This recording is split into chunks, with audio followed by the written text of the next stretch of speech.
So Amrabat and Casemiro are reportedly not in Eric Ten Hag's long-term plans as a sort of number six. And in fact, Manchester United are preparing to make a number six their priority signing next summer, with the Bayer Leverkusen man top of the list. We're going to talk about this player, what he's going to add, but we're also going to talk about more information that's come out, because the United Muppeteers, who have a very good source that connects them to a lot of United news, I assume in the scouting network, did a really good podcast and show talking about the 5 positions United are already scouting and looking to address next season. A complete defence overhaul. It could be the end of the low, despite him getting a new contract. They're looking at multiple centre-back, multiple DMs, and sort of giving an overview of what Manchester United want to do next season, what Manchester United's plan is next season. And I thought it was a really interesting video that the United Muppeteers did, and I'm going to get into some of the main bits from that video that Lace has summed up for you guys. So please do smash that like button. Of course, subscribe down below if you're new, share the video, but we're going to have a little bit of insight into things that are going on at United. Now, the first thing that United Muppeteers sort of highlighted was the priority positions, and I'll be honest, one or two of these did really surprise me. It was said that Manchester United is scouting already for the summer 2024. They're already looking at a right centre-back, a left centre-back, a right-back, and a long-term replacement for Casemiro and another right winger. So we know that Wan-Bissaka is kind of seen as a good backup right back, but Manchester United wants someone that's more Ten Hag's system going forward. We know that we want a right centre back because Varane's injury record, but it seems that United want a left centre back as well, probably because of Martinez's injury record. And I think we are very reliant on Martinez and Varane. I know Lindelof's done a good job, but there is a difference between Varane and Lindelof. There is a difference between Martinez and Lindelof.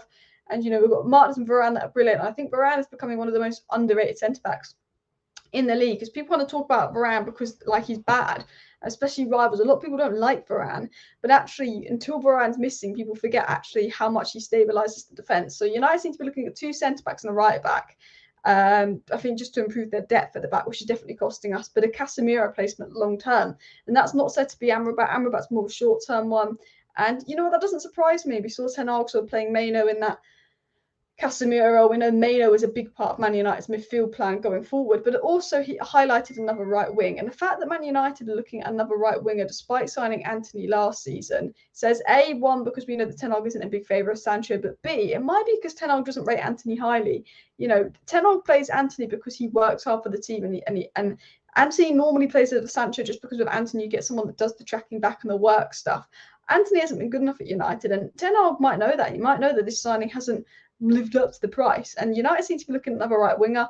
I wouldn't be shocked if it came out that we're looking at another striker, just because we've kind of got no one after Højlund, because Martial's kind of half alive and Rashford's better on the left wing.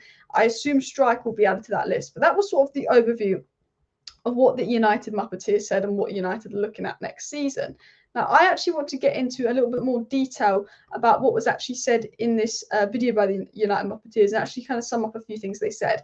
And the United Muppeteers, they generally have good information when it comes to the club. They're generally pretty accurate. They're one of the first people to report interest in Mason Mount. I believe that one of their sources is probably a scout at United, but they seem to know who we're looking at. And the interesting about the United Muppeteers is they're saying this news that United looking at Marcos Leonardo is true.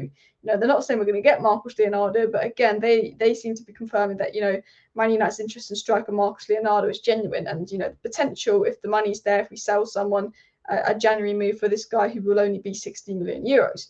But I want us to get into a few things that were said, because this was a point that I think a lot of people might have seen and go around Twitter. A lot of people reacting this. But the Muppeteers actually said that Man United's data analysis and scouting departments were only involved in 2 signings. Last season were all Ten Hag signings. This season, Mount was in conjunction with the scouting data team, and Ten Hag, whilst Højlund was done solely by the scouting data team. So Højlund was actually a signing that the scouting data team had done. And people always say United need new scouts, United need new data team. It's like, no, United scouts and data team are pretty decent, but what we need is a director of football, the recruitment. You know, the scouts often come and say, we found this Moises Caicedo guy, we found this Erling Haaland guy, we found this Enzo Fernandez guy, we found this Julian Alvarez guy. The scouts often go to the board, the director of football, and say, this is who we found. And the board and director of football shut it down. The scouts at United, believe it or not, are not the problem.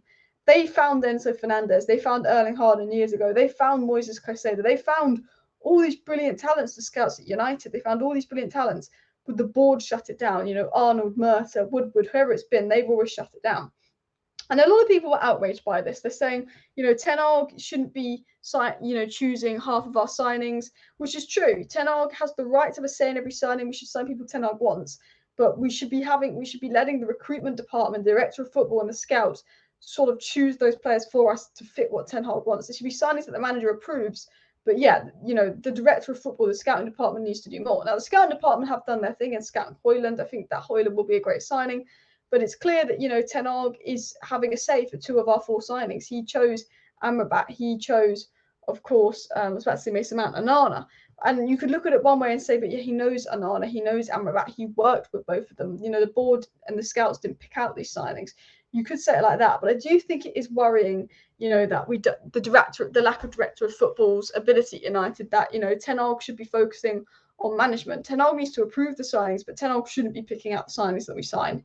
And I like Ten Hag, but it shouldn't be his job to pick out the signings we sign. We should have a proper director of football to do that.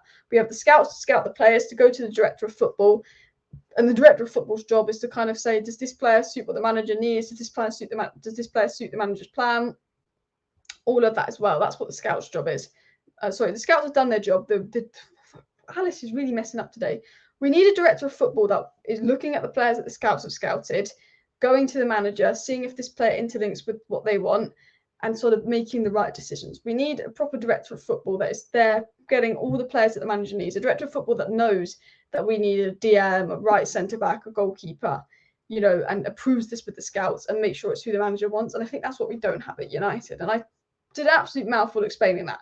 But I want to get more into this report. It was said that Mason Mount and Højlund are the only 2 on our team that are actually followed and analysed by scouts. Safe to say they were part of Man United's plans with or without Ten Hag, especially Højlund. So essentially said Højlund obviously approved Mason Mount Ten Hag obviously approved Mason Mount and Højlund, but they were part of United's plan with or without Ten Hag because, you know, United have scouted Højlund and United have scouted Mount as 2 players that they wanted to bring in. Mount was one that surprised me a little bit just because I don't think Mount was 100% what we need. So the fact that we scouted him as what we need is a little bit concerning, but Ten Hag approved of them as well. Amrabat and Onana weren't scouted, but Ten Hag did know the players. It was a Ten Hag signing as well. But the interesting point that was made by Lacey is this, and this was said by the United Marketeers. This leads us to midfield. Marketeers have said that neither Casemiro or Amrabat are Man United's future number 6. Amrabat may get brought in at rotation at the end of his loan, but they were looking to replace Casemiro this summer. His replacement is apparently playing for Bayer Leverkusen. We're going to get into that, who that is in a second. I believe it is Palacios. There's a few other players, though, it could be, but I believe it is Palacios. But it was said again, United actually wants to bring in a number 6 to replace Casemiro, and that doesn't surprise me. We saw Maino start to play with Casemiro a little bit in pre-season, and I like Casemiro, but obviously he's getting to that age, and I think Casemiro is a fantastic signing, and is sort of becoming a scapegoat just because he hasn't had the best start to the season. I think Casemiro is brilliant, but I do think, you know, long term he's not a Ten Hag signing. We signed him because we needed a DM, and he was a brilliant DM when we signed a world-class DM, but long term it wasn't a Ten Hag signing. It was said as well, the club were also looking at other 6, but the name that stood out was the Bayer Leverkusen player. This could also explain why Ten Hag was trying to play Kobe throughout pre-season. He needed options to phase Casemiro out, is what they were suggesting as well. And then it was summed up saying in Muppeteer's previous video, it was clear United backline will get a big facelift next season with a scouting area looking at 2 centre-backs and a right-back. And one of the right-backs is most likely to be sold next season and could likely be Delo, allegedly. So the United Muppeteers dropped a lot of interesting information, not only on how the scouting department is run, but what United are looking to do, the future of Casemiro and more. And this was the player that is set to replace Casemiro. This is top of Man United's list to replace Casemiro, and this is Palacios. He plays for Bayer Leverkusen, and obviously you can see his percentile rank against the big 5. Progressive pass distance is very high, very good at passing, very good at getting controlling the game as well, and tackles and interceptions is in the 98th percentile. I don't know a lot about this player. I don't watch a lot of Bayer Leverkusen. Obviously, Xabi Alonso is the manager, who was a top DM as well. But, you know, there's no doubt in my mind that this is a good player from what I know of him and what I've seen of him. He is a good player. He's got a horrible injury record, which is something maybe we should look to avoid. I think the fact that we're getting so many injuries at the moment and so many injuries are costing Man United, you know, this player who seems to be at the top of our list with this horrible injury record, maybe this is something that United should avoid just because of the injury record. But he's 24 years of age. He could be a good bargain in the market, and it's a smart signing. You look at, you know, Chelsea having to spend 110 million on Caicedo, 105 million on Rice. You look at 100 million on Enzo Fernandez, and you look at this guy who could be 20, 30 million. It is a potentially smart signing for a young player that could get better and better. and it should be the signings that United should be making. I think if United want to win the league, I think the best signings you can make are in that 30 to 50 million pound mark, which is what most of Man City's signings were. I see 30 to 60 million now because of inflation, not the 100 million signings. And I think there's no doubt in my mind, I don't know a lot about this player, but you can see from his statistics, he's good at progressing the ball, he's good defensively. He could be the future to Casemiro. He wouldn't be top of my list to replace Casemiro, especially because of his injury record. But this seems to be the guy that United are looking at as a priority signing. It seems to be him, 2 centre-backs, someone to replace the lower right winger, and potentially even a striker.